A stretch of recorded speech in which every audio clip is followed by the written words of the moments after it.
My name is Margaret. I'm 68 years old, and even today, it still hurts to remember being called just the assistant for 25 years. But what they didn't know was that I held all the passwords to $4 to $3 million worth of client contracts. Now, I'll let my favorite storyteller, Julia, take over to share exactly how my revenge unfolded. My name is Margaret. I'm 68 years old. And today I'm going to tell you a story that still makes me smile when I remember it. After 25 years of being treated like office furniture, I discovered that I was actually the most powerful person in that company. But they only realized this the day I announced my retirement. Let me start from the beginning, because you need to understand how we got here. In 1998, I was 43 years old and desperate for a job. My husband had passed away the year before, leaving me with 2 teenage daughters and a mountain of medical bills. When I saw the ad for executive assistant at Hartwell and Associates, a business consulting firm, it felt like the answer to my prayers. The interview was with Mr. Richard Hartwell himself, a man in his early 50s, impeccable suit, office the size of an apartment. He barely looked at my resume. "Margaret, is it? Do you have experience with important clients?" "Yes, sir. I worked at Thompson Industries for 8 years before the children. I handled communication with our biggest contracts." "Perfect. The job is simple. You'll be my personal assistant and take care of relationships with our main clients. Nothing too complicated. Just keep everyone happy and organized."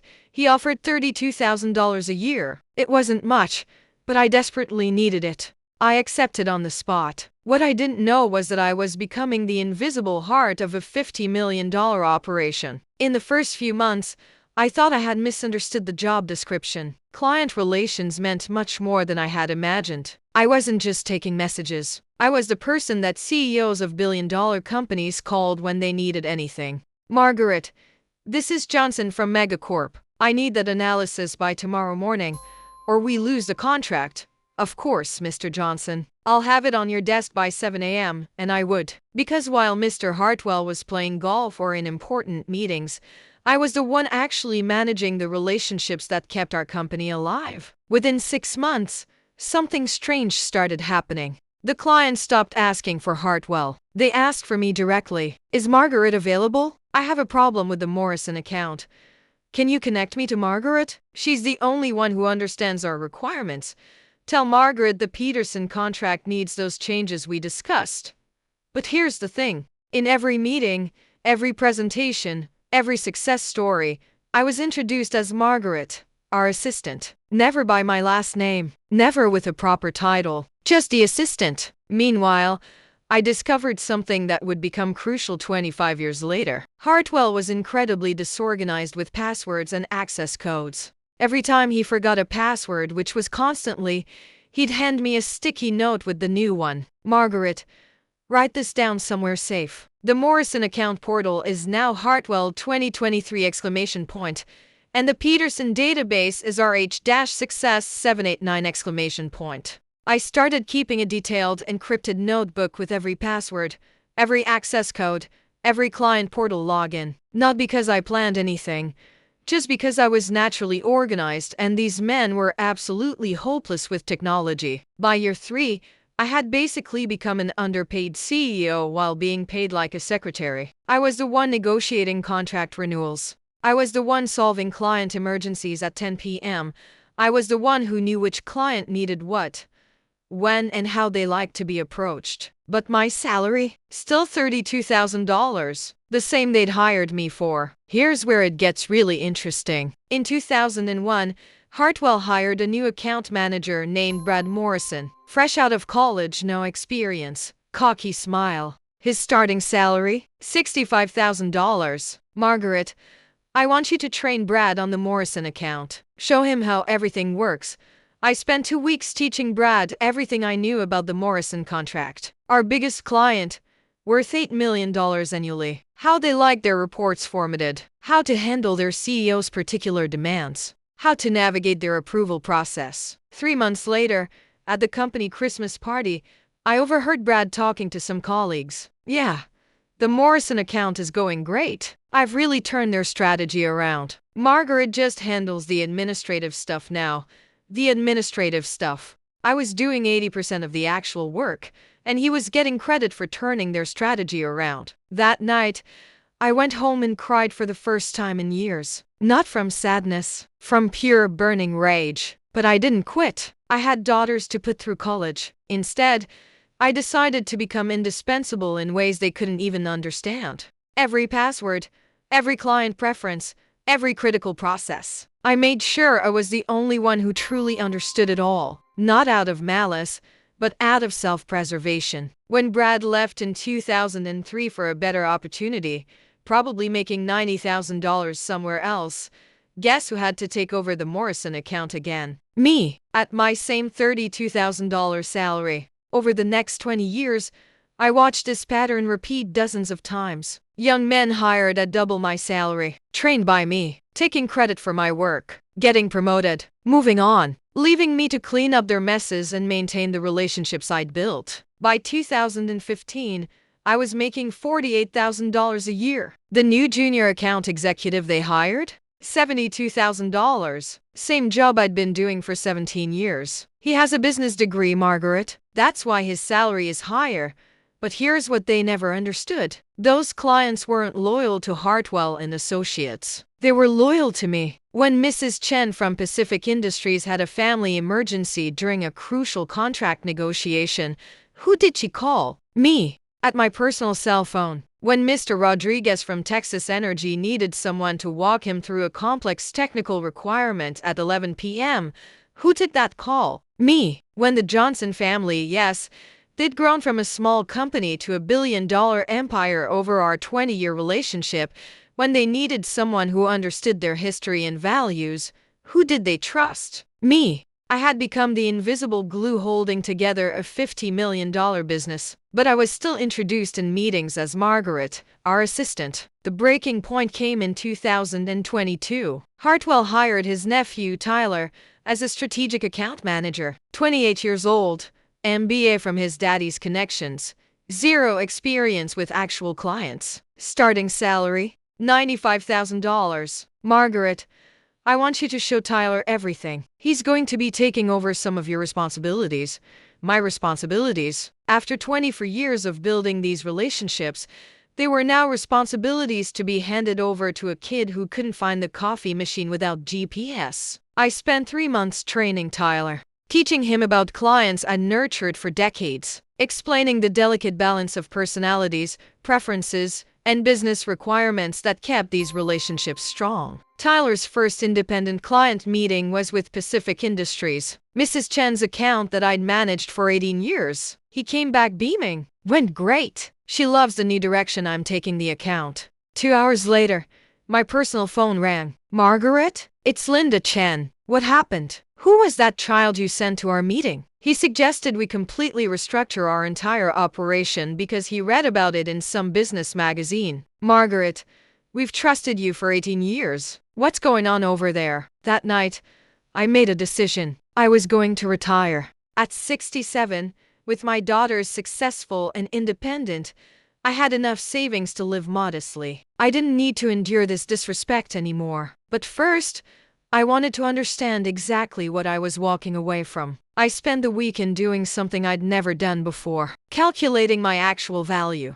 Using my password access, which I'd maintained for 25 years, I pulled reports on every major client account. I analyzed revenue, retention rates, profit margins, and relationship duration. The numbers were staggering. I personally managed relationships responsible for $43 million in annual revenue. The average client relationship I managed had lasted 12.3 years. Industry average? 3.1 years. Client retention rate for accounts I directly handled? 94%. Company overall retention rate? 67%. Profit margins on my managed accounts were 34% higher than company average. I wasn't just an assistant. I was a $43 million revenue manager being paid like a file clerk. Monday morning, I walked into Hartwell's office. Richard, I need to speak with you. He was on his phone naturally, held up one finger for me to wait. I stood there for 5 minutes while he discussed his golf weekend with someone. What do you need, Margaret? I'm retiring. 2 weeks notice, effective today. He barely looked up from his computer. Okay, we'll start looking for your replacement. Maybe someone younger, more tech-savvy. Make sure you write down everything Tyler needs to know. That's when I realized he had no idea what was about to happen. Of course, I'll document everything I can, but here's the thing about 25 years of being the invisible assistant. Most of what I did was never documented because it was never considered important enough to document. Over the next 2 weeks, I did exactly what he asked. I wrote down procedures. I listed client contacts. I created folders with basic account information. What I didn't include were the passwords to 47 different client portals, databases, and secured systems. Passwords that were in my encrypted notebook, which I'd been maintaining for 25 years, and which had never been backed up anywhere else. I didn't include the personal cell phone numbers that 23 major clients used to reach me directly for emergencies. I didn't include the detailed history files I'd kept on each client's preferences, family situations, business philosophies, and relationship quirks that had made our partnership so successful. Most importantly, I didn't mention that I was the only person who had maintained active login credentials for the legacy database system that housed all contracts signed before 2018. This system contained the original agreements for our biggest clients, including specific terms, renewal clauses, and pricing structures that had been grandfathered in from decades ago. Terms that were significantly more favorable than anything we could negotiate today. My last day was a Friday. They threw me a small retirement party. Thank you for your years of service, Margaret. Enjoy your retirement. Generic cake from the grocery store. A $50 gift card to Olive Garden. 25 years reduced to grocery store cake. I smiled, hugged everyone, and walked out the door forever. The following Monday, I was having coffee at home when my personal phone started ringing. Margaret? This is Linda Chen from Pacific Industries. I've been trying to reach your office for 2 hours, but no one knows how to access our contract database. We need to review our renewal terms by Wednesday, or we'll have to start looking at other consultants. I took a sip of my coffee. I'm sorry, Linda. I retired last Friday. You'll need to speak with Tyler or someone at the office. I tried Tyler. He said he doesn't have access to the old system and that I should just accept the new terms they're offering. Margaret, those new terms are 40% higher than our current contract. We've been loyal clients for 18 years. This doesn't seem right. Over the next 3 days, my phone didn't stop ringing. Rodriguez from Texas Energy called. Margaret, they're saying they can't find our original contract terms. They want to renegotiate everything at market rates. That's going to cost us an additional $2 million annually. Johnson from Megacorp called. Margaret, what's happening over there? We've tried to access our client portal for 3 days. No one seems to know the password, and they're asking us to start over with new account setup. We have a board meeting Thursday and need our quarterly reports. Patterson from Global Systems called. Margaret, Tyler told me you kept some kind of secret files on clients, and that's why we can't access our historical data. Is that true? We need our contract history to proceed with our expansion project. By Thursday, I had received 34 phone calls from clients and exactly 0 calls from Hartwell and Associates. They still hadn't realized what they'd lost. Friday morning, that changed. My landline rang at 6:47 a.m. Margaret? It's Richard. We have a problem. I was making breakfast, so I put the call on speaker.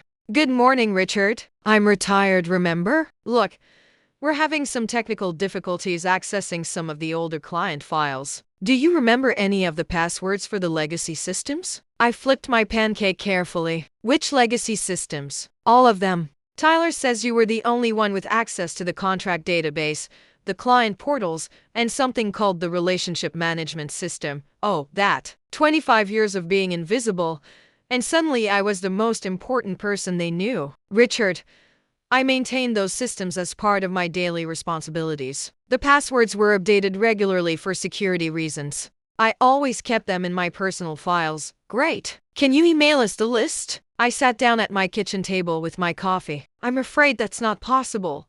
What do you mean? Well, those files contain sensitive client information that I developed during my employment. I'm not sure it would be appropriate for me to share confidential company data after my employment has ended. Long pause. Margaret, are you saying you won't help us? I'm saying I'm retired, Richard. You have a whole team of qualified account managers now. I'm sure they'll figure it out. What happened over the next week was the most satisfying 168 hours of my entire professional life. Monday, Pacific Industries terminated their contract and signed with our biggest competitor. Tuesday, Texas Energy sent a formal complaint to the Better Business Bureau about unprofessional service disruption. Wednesday, Megacorp missed their quarterly board presentation because they couldn't access their data. Thursday, Global Systems put their $12 million expansion project on hold indefinitely. Friday, 3 more major clients announced they were exploring other options. By the following Monday, Hartwell and Associates had lost $28 million in confirmed revenue and faced potential lawsuits from 6 clients. My phone rang at 7 a.m. Margaret, it's Richard. We need to talk. Good morning. How's everything going? Not well. Look, we realize we may have undervalued your contributions to the company. Would you consider coming back as a consultant to help us through this transition? I was watering my garden. Beautiful Monday morning. Birds singing. No stress whatsoever. That's very flattering, Richard. But I'm enjoying retirement. We could make it worth your while. What would it take? This was the moment I'd been waiting for 25 years. Well, let me think. To come out of retirement, even temporarily, I'd need to feel valued for my contributions. Of course. What are you thinking? I need a consulting rate that reflects the value I bring. Based on the revenue I managed, I think $500 per hour would be appropriate. Dead silence. $500 per hour? Richard, I managed $43 million in annual revenue. At $500 per hour, you'd be paying me roughly $1 million per year if I worked full-time. That's about 2.3% of the revenue I directly maintained. Most senior executives managing that level of business earn 3 to 5% in salary and bonuses. More silence. Also, I'd need a formal title, Senior Vice President of Client Relations. And I'd need Tyler removed from all my accounts immediately. Margaret, that seems excessive. I sat down on my porch swing. Richard, Tyler's salary is $95,000 per year. In 3 weeks, he's lost you $28 million in revenue. I'm offering to save your company for less than what you pay him annually. Let me discuss this with the partners and get back to you. He called back 2 hours later. Margaret, we've discussed it. We can offer you $150 per hour and a senior consultant title. I laughed. Actually laughed out loud. Richard, 3 hours ago, Mrs. Chen called me personally. She's offering me $200,000 a year to be their director of strategic partnerships. Rodriguez wants to hire me as an independent consultant for $300 per hour. Johnson's company is creating a new position specifically for me. What are you saying? I'm saying your former clients value me more than you ever did. They're offering me positions that reflect my actual worth, not my gender or age. Margaret, please. We built this company together. No, Richard. You built this company. I maintained it for 25 years while being paid half of what you paid men with less experience and fewer skills.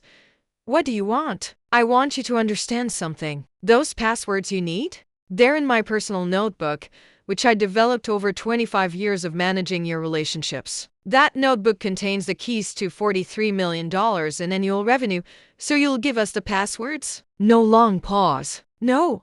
Richard, you fired me. Remember? You gave me grocery store cake and told me to enjoy retirement. Those relationships I built? That institutional knowledge I developed? That's my professional legacy, not your company asset. Margaret, you can't just steal our clients. I'm not stealing anything. I'm simply no longer providing free consulting services to manage relationships I built over 2.5 decades. The next day, something beautiful happened. Linda Chen called me at home. Margaret, Pacific Industries would like to offer you a position. We want to hire you to manage our relationships with all of our business consultants and service providers. We need someone with your experience and judgment. The offer was $180,000 per year, full benefits, 4 weeks vacation, and the title Director of Strategic Business Relations. For the first time in 25 years, someone was offering to pay me what I was actually worth. Rodriguez from Texas Energy called an hour later with a similar offer. Then Johnson from Megacorp. Then Patterson from Global Systems. By the end of the week, I had 6 job offers from former Hartwell clients. Every single offer was for more than double what Hartwell had ever paid me. Every single title included the word director or senior or vice president. These companies had worked with me for years. They knew my value because they'd experienced it directly. Hartwell and Associates, meanwhile, was hemorrhaging clients daily. Without access to the legacy contract system, they couldn't honor grandfathered pricing agreements. Clients who had been paying below market rates for years were suddenly faced with 40 to 60% increases. Without access to the relationship management database, new account managers were repeating mistakes that I'd helped previous managers avoid years ago. Without my personal relationships, clients had no reason to remain loyal during the transition chaos. 3 weeks after my retirement, Hartwell called me one final time. "Margaret, I'll be direct. We're in serious trouble. We're facing potential bankruptcy if we lose any more major clients. What would it take for you to come back and save the company?" I was sitting in my new office at Pacific Industries, looking at my business cards that read Margaret Wilson, Senior Director of Strategic Relations. "Richard, I appreciate the call, but I'm no longer available." "What do you mean?" "I mean I've accepted a position elsewhere. I'm no longer in the consulting business. I work for a company that values experience, loyalty, and results over age and gender. Please, I'm begging you, just give us the passwords. I'll pay you whatever you want." "Richard, do you remember what you said when I asked for a raise 3 years ago?" "What?" "You said, Margaret, you're just an assistant. Assistants don't make strategic decisions. That's why we pay the men more." Silence. "Well, this assistant made a strategic decision. I decided to take my 25 years of experience and relationships somewhere they'd be appreciated. But the passwords were developed during my personal time, using my personal organizational system to manage relationships I built through my personal efforts. They were never company property, Richard. They were Margaret property." I hung up the phone and never spoke to him again. 6 months later, I heard through industry contacts that Hartwell and Associates had filed for bankruptcy. They'd lost 73% of their major clients and couldn't maintain operations. Tyler, the nephew who was supposed to replace me, was last seen working at a car dealership. Meanwhile, I'm thriving. At 68, I'm making more money than I ever dreamed possible. I work for a company that introduces me by my full name and professional title. My opinions are valued in strategic meetings. My experience is treated as an asset, not a burden. But here's the most satisfying part. Remember all those former Hartwell clients who called me during that chaotic week? The ones who were panicking about losing access to their contracts and data? I helped every single one of them. Not because I had to,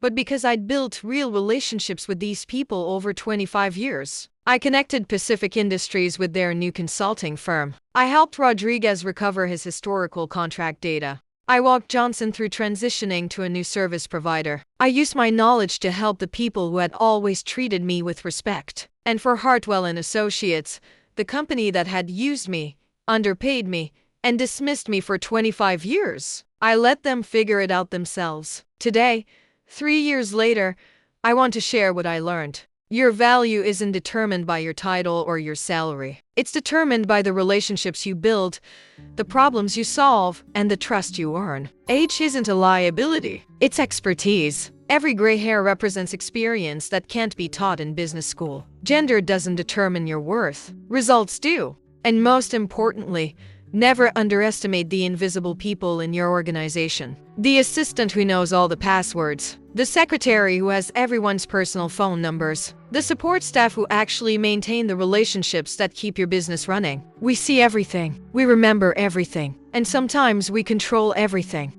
Richard Hartwell learned this lesson too late. He thought he was firing an aging assistant to make room for young talent. Instead, he fired the foundation of his entire business. The passwords, the client relationships, the institutional knowledge that took 25 years to build. That all walked out the door with me on a Friday afternoon, along with grocery store cake and a $50 Olive Garden gift card. And I've never looked back. Sometimes the most powerful person in the room is the one everyone assumes has no power at all. Don't make Richard's mistake, because the assistant you're ignoring today might be controlling your entire future tomorrow. What do you think happened when Margaret's former clients started offering her executive positions? How would you have handled 25 years of being undervalued and invisible? Let me know in the comments below.